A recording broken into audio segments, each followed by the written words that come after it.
జీవితమంతయు లౌక్యమే.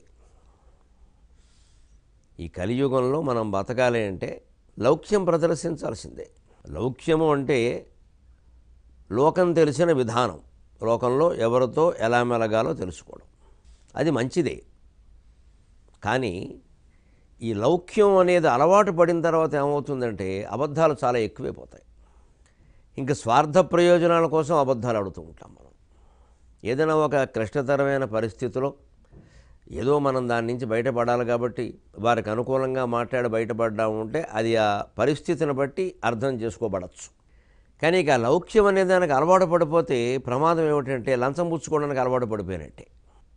ఇక ఆ మనిషిని ఎవరూ నమ్మలేరు. ఇంకా ఆయనదంతా లౌక్యం ఉండు బాబు, ఆయనకి లౌక్యం ఎక్కువ, ఏది నమ్మడానికి వీలు లేదు అని పెట్టేస్తారు. అంచేత లౌక్యం అనేది ఎక్కడైనా కొన్ని సందర్భాల్లో పని కావడం కోసం మనం కాస్త నిగ్రహంతో జాగ్రత్తగా వ్యవహరించడానికి పనికొస్తుంది. కానీ జీవితంలో లౌక్యం అనే దాన్ని ఒక సిద్ధాంతంగా గ్రహించడానికి వీల్లేదు. సత్యం మాట్లాడడమే సరైన పద్ధతి. కానీ తప్పడం లేదు. అన్నీ అపనమ్మకాలే వస్తున్నాయి యుగంలో. లోకంలో ఎవరైనా ఎలా ఉన్నారు అంటే మమ్మల్ని ఎంత ప్రశంసించినా సరే ఒక మాట అన్నా మేము ఊరుకోం, ఎప్పుడు ప్రశంసిస్తూనే ఉండాలి. మరి ప్రశంసించినప్పుడు, పొంగినప్పుడు, సంతోషించినప్పుడు, విమర్శించినప్పుడు దాన్ని సరి చేసుకోవాలి కదా. లేదు, ఎంతసేపు ప్రశంసే. ఎంత దగ్గర సంబంధం ఉన్న వ్యక్తులతోనే ఇదే పరిస్థితి. ఆ ప్రశంస తప్పితే విమర్శ అనేదాన్ని మనం భరించలేకపోతున్నాం. విమర్శించిన వాడి మీద ఎలా కక్ష తీర్చుకోవాలని ప్రయత్నం చేస్తున్నాం. మన తప్పు ఉండి కూడా, మన తప్పు ఉన్నప్పుడు నిర్మోహమాటంగా క్షమార్పణ చెప్పాల్సిందే, తప్పు ఒప్పుకోవలసిందే. ఇక రెండో మాట లేదు దానికి. లోకంలో ఎవరు తప్పు చేయరు అనేటువంటి ఖచ్చితమైన పథకాలు ఏమీ లేవు. అయిపోయింది ఇంకా ఆ వ్యవహారం. ఇక ఆ మనస్సులో ఆ భావన ఉండకూడదు. మళ్ళీ వారు ఎదురుపడినా సరే అంతా మామూలే. అప్పుడే లోకంతో అన్ని మనకి సంబంధాలు బాగుంటాయి. జీవముడిగే చిత్తశుద్ధి.